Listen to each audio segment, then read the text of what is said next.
wise community, we all know that education is not only a matter of political policies and agendas.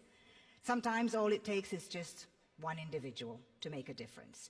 Some of the greatest changes and social movements of our time were in fact initiated by individuals who felt compassion, who felt courage and dedication to bring about change in the lives of those who need it the most. And we have the privilege of having one such individual among us this morning. She has used her incredible global influence and talent to help the cause of education in her native Colombia. She is the founder of Fundación Pies Descalzos, the Barefoot Foundation.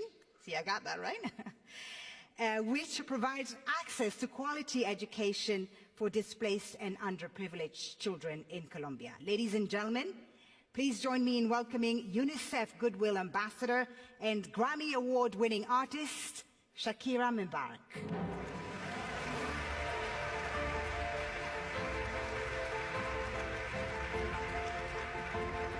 Thank you.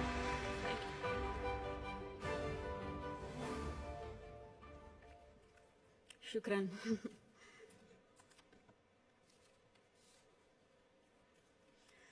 Good morning, Your Highness, Excellencies, friends and colleagues.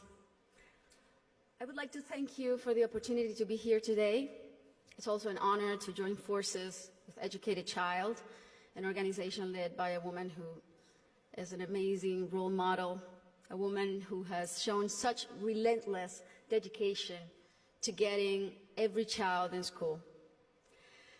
This is such an exciting day for us because it marks the beginning of a new era in my home country, Colombia. Most of you may know me as an artist, as an entertainer, and that's indeed my calling and what I've been doing since I was 13 years old. But I never would have imagined when I started out that my work as an artist would end up being the vehicle for me to serve my greater purpose in life of working towards eradicating poverty through the power of education. As a Colombian citizen, inequality is a concept that sadly one becomes very familiar with at a very young age. It's a country like many others in Latin America where a few have a lot have almost nothing, and where if you're born poor, you will almost certainly die poor, and where people don't access equal opportunities. And because of that, generation after generation after generation live trapped in the same vicious cycle fed by prejudice and inaction.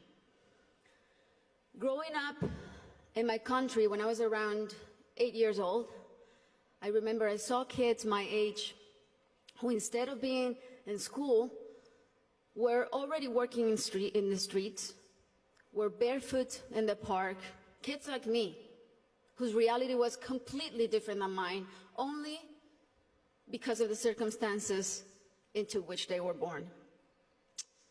It was really hard for me to accept that something so unjust didn't have a solution. There had to be something that could be done. So I often asked myself why the adults around me were so resigned to the fact that these kids, who were just like me, or even their own children, were living in a parallel reality so different and so cruel. As Kofi Annan put it, poverty is intolerable in a world of plenty. So as soon as I had some success, the first thing I wanted to do was to invest as many resources as I could into what later would become the most meaningful project of my life, working for children. So I set out to find a team of people who dreamed big and worked hard and thought like me to help me right the wrongs that I had witnessed throughout my entire childhood. And that's when our foundation, the Barefoot Foundation, Pies Descalzos Foundation, was born. I knew, and I was only 18 years old then, but I knew that I wanted to focus on children and improving their lives, but I didn't know where to start. So I really felt that I needed to learn what the roots of inequality and low social mobility were. So I decided to study the reasons why children were working in the streets, or why some children were being recruited by the violent organizations like the paramilitary or the guerrillas. Why were so many children suffering from chronic malnutrition? And I realized that most of the issues that children face in my country had and have a common denominator: the lack of access to quality education. To me, it became crystal clear that education was the surest way to give all of these kids the best fighting chance of improving their circumstances in life, because education is the great equalizer. When I started building schools in Colombia, we chose the most remote areas where there was literally nothing, no infrastructure, no paved roads, no electricity, no potable water. And we decided to build in those places, but not only build schools, but state-of-the-art schools. Schools with comprehensive models that included ECD programs, school feeding programs, parent and teacher training.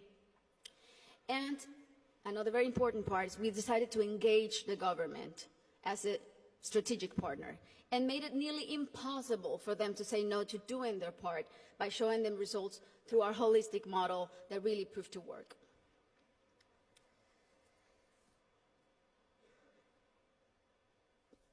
We noticed that as soon as a school is built in those places, everything is transformed. The improvements to the infrastructure were jaw-dropping. Electricity, potable water were made available, made accessible. Roads were paved. Malnutrition plummeted. But the best part of all is the academic results. The kids really responded academically. And now those kids who could have been recruited by the guerrillas or paramilitaries, or that could have had a completely different outcomes for their lives, they're now on their way to the university and thriving in their communities. Some of them are athletes, some of them are professionals.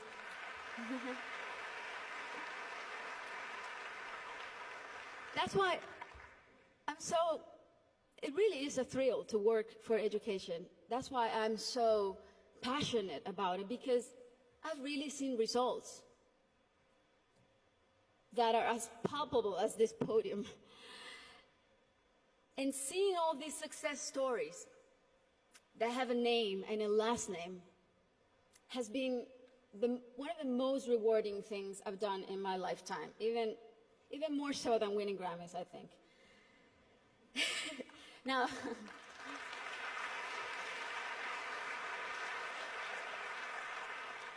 that said, our work is far from being done. Many developing countries are still rife with inequality and internal conflict, and there are a lot of kids who still need to be reached. History is not only the past. History, it's made every day in the present. And what matters now is how we go forward and how we fix what's wrong. And that is the real challenge. This is the goal of the SDGs and what people like Her Highness and myself and so many more of you who are adamant about achieving are here for. Facts don't lie, and numbers show what an incredible return on investment a quality education provides. For instance, if all students in low-income countries left primary school with basic reading skills, 171 million people could be lifted out of poverty. Systemic change often begins from the bottom up rather than the top down. The government must take responsibility, and we should all put as much pressure as we possibly can, but the rest of all, the civil society, should also do their part. What we have discovered, both at Pies Descalzos and Educated Child, is that many times only one single barrier to entry, such as no access to transportation or basic needs like a functioning bathroom, can prevent a kid from attending school or even put them at risk of dropping out. Sometimes all it takes to change a child's life is the security of a hot meal in school, or the ease of being able to hop on a bus that will leave you safely at your classroom's door. It's as simple as that. And these are simple interventions, and they don't cost a lot.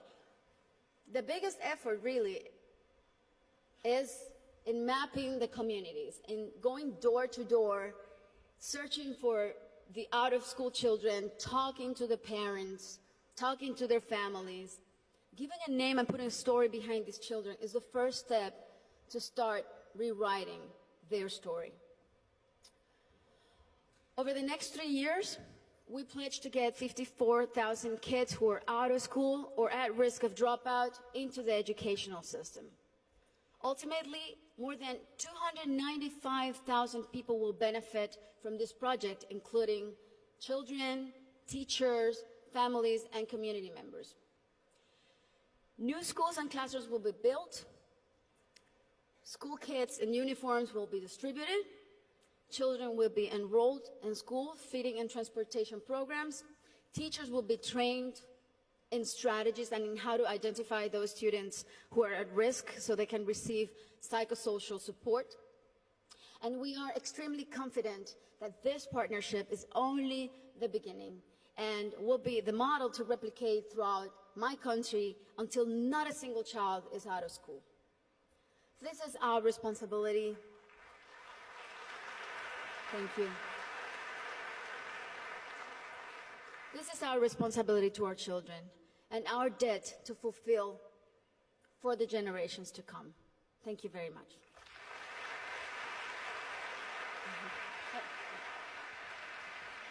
Thank you so much, Ms. Shakira, for that impassioned speech. Thank you for speaking from the heart.